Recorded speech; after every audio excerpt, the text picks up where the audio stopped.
just with the brutality of the murder. There's something that's not a normal human being, doesn't behave like that. Years after the murder of a 73-year-old grandmother, her family wants to make sure her killer stays locked up. Good evening, everyone. Loved ones and neighbors could not comprehend the horrific stabbing of Thelma Beck. Tonight, they want you to help block Fred Stanley's release. Local 12's Deborah Dixon found the family is worried about where he might end up. 73-year-old Thelma Beck lived by herself in the same house where she and her husband raised 4 daughters. In this Clifton Heights neighborhood, she was called the Icee lady because Thelma treated neighborhood children to Icees. She was healthy and strong, except for recent hip surgery, which is why she used a walker that day in 1990 when her killer pushed his way into her home. He did try to rape her. He broke her ribs, slashed her throat, stabbed her 12 times.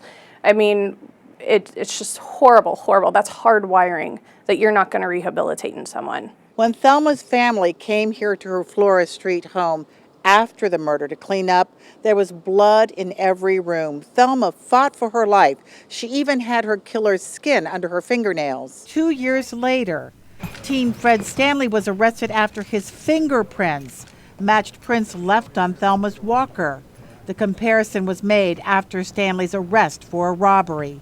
The profoundly deaf Fred Stanley confessed in sign language. He was convicted and sentenced to 15 years to life for killing Thelma. He's been in 23 years.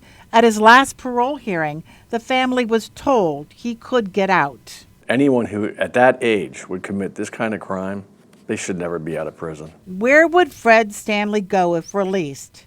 Dieters thinks he should live next to a parole board member. Well, let Fred Stanley move in next to you and your family and see how you feel.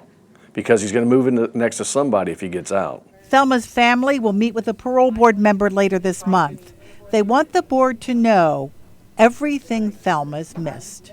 Every holiday, every graduation, every wedding, there is something that all of us, I think, have in our memory that remind us of her. There are 19 great-grandchildren Thelma Beck's never met. If Stanley does not get out of prison this time, there is another generation ready to take up the parole fight. Deborah Dixon, Local 12 News. And you can send a message straight to the parole board through the prosecutor's Parole Watch website. We have a link at local12.com. Hover over the news section and click on the Get It Now links. We'll keep you posted on the case and let you know what the board decides.